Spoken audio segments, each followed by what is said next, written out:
आज की इस मूवी में हम लोग एला नाम की एक लड़की को देखेंगे जिसे एक बस कंडक्टर से प्यार हो जाता है। इसके बाद क्या होना था, वो दोनों पब्लिक बस में ही शुरू हो जाती हैं। एला एक काफी अमीर लड़की थी, लेकिन वो बस कंडक्टर की दीवानी थी और वो हमेशा उसके साथ घपाघप करना चाहती थी। इसके बाद इन दोनों के बीच में क्या हुआ, हम लोग इस वीडियो में आगे जानेंगे। तो चलिए इस मूवी को शुरू करते हैं। कहानी की शुरुआत में हम लोग एक ऑडिटोरियम में स्कूल के कुछ बच्चों को रिहर्सल करते हुए देखते हैं। वहीं स्टेज के बैक में एरोल्ड अपनी दोस्त एला के साथ घपाघप करने में बिजी था और वो एला के झील में डुबकी लगा रहा था। एला भी उसके छोटे चेतन की सवारी कर रही होती है, लेकिन तभी एरोल्ड की गर्लफ्रेंड यहाँ आ जाती है जिसका नाम जेना था। जेना इन दोनों के कार्यक्रम को देखकर इन पर बहुत गुस्सा होती है। एरोल्ड अपने छोटे चेतन को संभालते हुए जेना के पीछे चले जाता है। ये सब देखकर एला का मूड बहुत खराब हो जाता है। वो एरोल्ड को रोकना तो चाहती थी, लेकिन तब तक वो जा चुका था। एला की यहाँ सारे स्टूडेंट के सामने बहुत बेइज्जती होती है क्योंकि वो एरोल्ड के पीछे पीछे यहाँ तक आ गई थी। ये तो था एला का स्कूल लाइफ।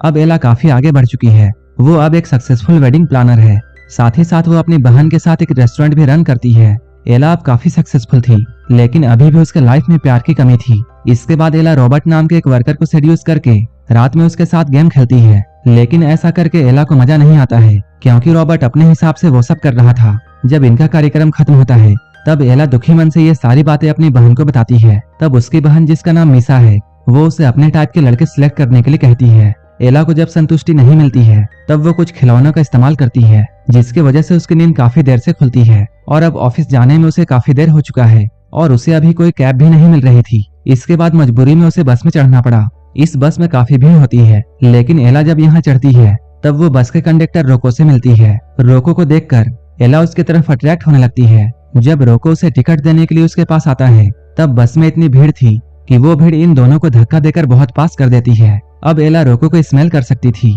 और वो उसकी खुशबू पाकर उसकी तरफ और भी अट्रैक्ट होने लगती है। इसके बाद क्या होना था, एला ने टिकट लेकर अपने तरबूज को रोको की तरफ सटा दिया। अब रोको भी उसके तरबूज को महसूस कर सकता था। रोको को एला का ये अंदाज बहुत पसंद आता है। इन दोनों के बीच में वो सब हो ही रहा होता है, लेकिन तभी एला का स्टॉप आ जाता है। एला जब अपने घर वापस आती है, घर वापस आने के बाद भी उसे रोको के साथ वो सब की हुई फीलिंग्स याद आ रही थी, इसलिए वो रोको को याद करके अपने झील का पानी निकालती है। अगली सुबह मीसा एला को बहुत खुश देखती है और वो उसकी खुशी का राज उससे पूछती है। तब एला कहती है उसे कल पहली बार इतना अच्छा लगा था।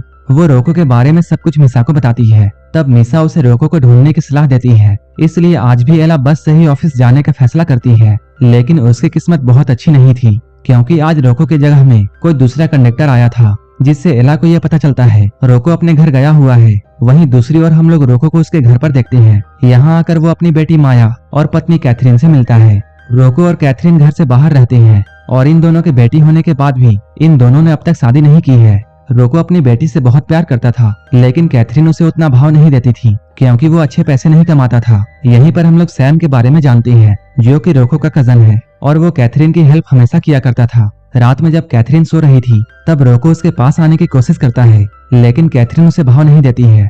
इसके बाद रोको अपनी उंगलियों का कमाल दिखाता है, जिसकी वजह से कैथरीन ने झील का रास्ता खोल दिया। इसके बाद रोको बिना किसी देरी के झील से पानी निकालने लगता है। इधर एला लगातार बस से सफर कर रही थी, ये सोचकर कि एक दिन उसकी मुलाकात फिर से रोको से हो जाएगी। सफर करते हुए उसे एक दिन रोको मिल जाता है। जैसे ही एला को मौका मिलता है, वो रोको के चाकू को अपने तरबूजों के बीच में रखती है और उसे टेस्ट करने लगती है। अब धीरे धीरे उसका भी मूड बन चुका था। इसके बाद वो अपनी उंगलियों को एला के झील में डालकर अपना काम शुरू कर देता है। अपने इस सफर को खत्म करने के बाद जब रोको बस स्टैंड में आता है तब वो अपने मालिक से कुछ पैसे एडवांस में मांगता है, लेकिन उसका बॉस उसे पैसे देने से मना कर देता है। घर आने के बाद रोको और कैथरीन की लड़ाई होती है। इसके बाद रोको अपने काम के लिए शहर आता है। जब सारे बस ड्राइवर एक जगह जमा होकर पत्ते खेल रहे थे तभी एला रोको से मिलने के लिए यहाँ आती है। वो इस वक्त बहुत ही सुंदर रेड ड्रेस पहनी हुई थी। वो रोको को अपने पास बुलाती है। इसके बाद रोको उसे लेकर दो बसों के बीच में जाता है। ये दोनों यहाँ पर बातें करते हैं, लेकिन जब इन दोनों से कंट्रोल नहीं होता है तब ये लोग यहीं पर शुरू हो जाते हैं। तभी इन दोनों को किसी की आहट सुनाई देती है, इसलिए वो लोग बस के अंदर चले जाते हैं। इसके बाद रोको बस के अंदर जाकर गाड़ी को 5वें गियर में लगाकर एला की सवारी करता है। वो एला को यहाँ पर कई बार मंजिल तक पहुँचाता है। सुबह में ब्रेकफास्ट बनाते हुए एला अपनी सारी स्टोरी मीसा को बताती है। एला को बहुत खुश देखकर मीसा उसे रोको के साथ रिलेशनशिप में आने के लिए कहती है। एला भी अब यही चाहती थी, इसलिए वो रोको के साथ एक रेस्टोरेंट में मिलने के लिए जाती है। यहाँ रोको एला को सब कुछ सच बताता है। वो कहता है वो अपनी गर्लफ्रेंड के साथ लिव इन में रहता है और उन दोनों की एक 8 साल की बेटी भी है। ये सुनकर एला काफी शॉक थी। रोको अब ये सब खत्म करना चाहता था, इसलिए वो इन सभी रिलेशन को तोड़कर यहाँ से जाने लगता है। लेकिन एला उसका पीछा करती है और एक खाली सड़क में कोने में जाकर उसके साथ चिपक जाती है। रोको भी अपने छोटे चेतन के लिए जगह बनाता है और वो एला की झील में एक बार फिर से डुबकी लगाता है। रोको के इस परफॉर्मेंस के बाद एला बहुत खुश थी, इसलिए रोको अब एला के साथ उसके घर पर शिफ्ट हो जाता है। एला जब ऑफिस से घर आती है तब रोको उसके लिए चिकन सूप बनाकर रखता है और वो अपने हाथों से उसे खिलाता है। खाना खाने के बाद रोको अपने जबान का इस्तेमाल करते हुए एला को सेड्यूस करता है। कुछ देर के बाद ये लोग लॉन्ग ड्राइव पर जाते हैं। बीच रास्ते में ही एला का मूड बन जाता है। इसके बाद उसने रोको की उंगलियों को पकड़कर अपनी झील में डुबकी लगवा दिया। कुछ देर के बाद ये लोग घर आते हैं। रोको यहाँ पर फिर से एला की सवारी करता है। एला अब रोको के साथ बहुत खुश थी, इसलिए वो रोको को एक महंगी घड़ी गिफ्ट करती है। इस गिफ्ट को देते हुए वो रोको से ये बोलती है वो हमेशा के लिए उसके साथ रह सकता है। अगर वो उसके साथ रहता है तब वो उसे पैसे भी देगी। लेकिन रोको यहाँ पैसे लेने से साफ साफ इनकार कर देता है। रोको की ये बात एला को बहुत पसंद आती है। अगली बार जब एला मिसा से मिलती है तब फिर से मिसा एला को ज्ञान देती है। वो कहती है तुम्हें धीरे धीरे रोको के दिल में जगह बनानी चाहिए। एला रात में रोको के वर्कशॉप में जाती है जहाँ रोको अकेला ही काम कर रहा था। यहाँ वो रोको को ये बताती है उसे आज तक लाइफ में कभी भी एक अच्छा पार्टनर नहीं मिला है। सारे लोग उसे छोड़कर चले गए जबकि उसने अपना सब कुछ उन्हें दिया था। ये सारी बातें सच थी, इसलिए एला ये सब कहते हुए थोड़ी इमोशनल हो जाती है। रोको उसे कंफर्ट करने के लिए उसके करीब जाता है। इसके बाद रोको अपना हंटर निकालकर फिर से कमाल करता है। हर बार की तरह इस बार भी एला बहुत खुश होती है। यहीं पर एला रोको के साथ दूसरे शहर घूमने का प्लान करती है। साथ ही साथ वो उसे अपने घर के कीज भी देती है। अगले दिन रोको कैथरीन से मिलने के लिए उसके घर पर जाता है। यहाँ आते ही उसकी लड़ाई फिर से कैथरीन से होती है, क्योंकि रोको माया के स्कूल के पैसे जुगाड़ नहीं कर पाया था, इसलिए कैथरीन ने वो पैसे सैम से लिए थे। कैथरीन रोको के पास पैसे नहीं होने का बहुत मजाक उड़ाती है। कैथरीन उसे यह भी बोलती है कि वो उसके साथ खुश नहीं है, वो उसके साथ सिर्फ मजबूरी में रह रही है। रोको का माइंड बहुत डिस्टर्ब था, इसलिए वो रिलैक्स करने के लिए एला के साथ बाहर जाना चाहता है। एला भी बस स्टैंड में उसका वेट कर रही थी। रोको भी यहाँ आ ही रहा होता है, लेकिन तभी उसके पास सैम का कॉल आता है। सैम उसे बताता है कैथरीन अचानक बेहोश हो गई है। अब रोको एला से मिलने का प्लान कैंसिल करके कैथरीन को देखने के लिए उसके पास जाता है। यहाँ आकर उसे ये बात पता चलती है कि कैथरीन प्रेग्नेंट है। ये सुनकर रोको बहुत शॉक होता है। वहीं दूसरी ओर रोको के नाम मिलने पर एला उसे ढूंढते हुए गैराज में जाती है। यहाँ आकर वो जानती है रोको दोबारा से बाप बनने वाला है। ये सुनकर एला का दिल फिर से टूट जाता है, क्योंकि रोको ने उसे ये बताया था कैथरीन और उसका रिश्ता अच्छा नहीं चल रहा है। अपने गम को भुलाने के लिए एला मीसा के साथ एक क्लब में जाती है। एला जब मीसा के साथ बैठी हुई थी तभी एक लड़का उसे घूरे जा रहा था। इसके बाद वो एला को अपने घर लेकर जाता है। एला भी उसके साथ जाने के लिए राजी हो जाती है। घर जाने के बाद शुरू के स्टेज में वो लड़का बहुत अच्छा करता है, लेकिन जैसे ही वो कपड़े उतारता है वो एक छपरी की तरह बिहेव करता है। ये सब देखकर तुरंत ही एला वहाँ से भाग जाती है। कुछ दिनों के बाद रोको एला से मिलने के लिए उसके घर पर आता है। यहाँ आते ही रोको उससे सॉरी बोलता है, क्योंकि वो उससे मिलने के लिए उस दिन नहीं आ पाया था, लेकिन अब वो उसकी वाइफ को छोड़कर इसके पास हमेशा के लिए आना चाहता है। लेकिन इधर एला को उसके कैरेक्टर पर शक हो रहा था, क्योंकि उसका बेबी होने वाला है और वो ऐसे वक्त में अपनी गर्लफ्रेंड को छोड़कर उसके पास आया है। हो सकता है फ्यूचर में रोको उसके साथ भी वैसा ही करे।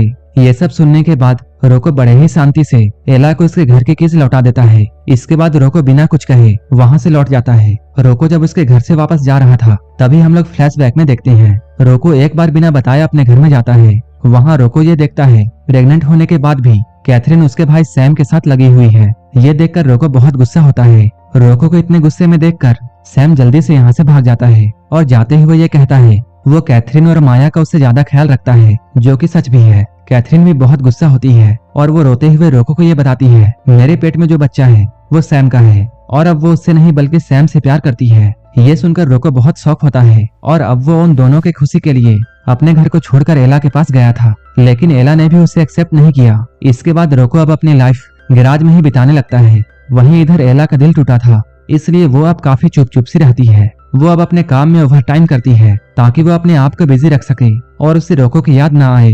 मीसा जब एला की ये हालत देखती है तब वो उसे दूसरे लड़कों को डेट करने की सलाह देती है, लेकिन एला का भरोसा अब सारे लड़कों में से उठ चुका था, क्योंकि स्कूल टाइम से लेकर अभी तक सबने उसका दिल तोड़ा है। अब इस बात को 4 महीने बीत चुके हैं। एक दिन एला की मुलाकात रॉबर्ट से होती है। वो जैसे ही एला के पास में जाता है वो उससे सबसे पहले सॉरी कहता है, क्योंकि उसने उसके साथ उस टाइम गलत किया था और इस बात का रियलाइज उसे भी था। रॉबर्ट के साथ एला काफी टाइम गुजारती है, इसलिए अब उसे घर जाने में काफी देर हो चुकी है, जिसकी वजह से उसे बस पकड़ने के लिए बस स्टॉप में जाना पड़ा। यहाँ रोको उसका इंतजार कर रहा था क्योंकि एला ने अपना घर चेंज कर दिया था, जिसके बाद से रोको यहीं पर रोज उसका इंतजार किया करता था। रोको आज सब कुछ एला को बताता है कि उसके गर्लफ्रेंड ने उसके साथ क्या किया। उसके गर्लफ्रेंड और उसके कजन के बीच में अफेयर चल रहा था, इसलिए उसने सब कुछ एला के लिए छोड़ दिया और वो कई महीनों से एला का यहीं पर वेट कर रहा था। ये सारी बातें सुनने के बाद भी एला रोको को माफ नहीं करती है क्योंकि वो सोचती है रोको को ये सारी बात पहले ही उसे बता देनी चाहिए थी, तब शायद एला को इतना दुख नहीं सहना पड़ता जो कि वो 4 महीनों से सहती आ रही है।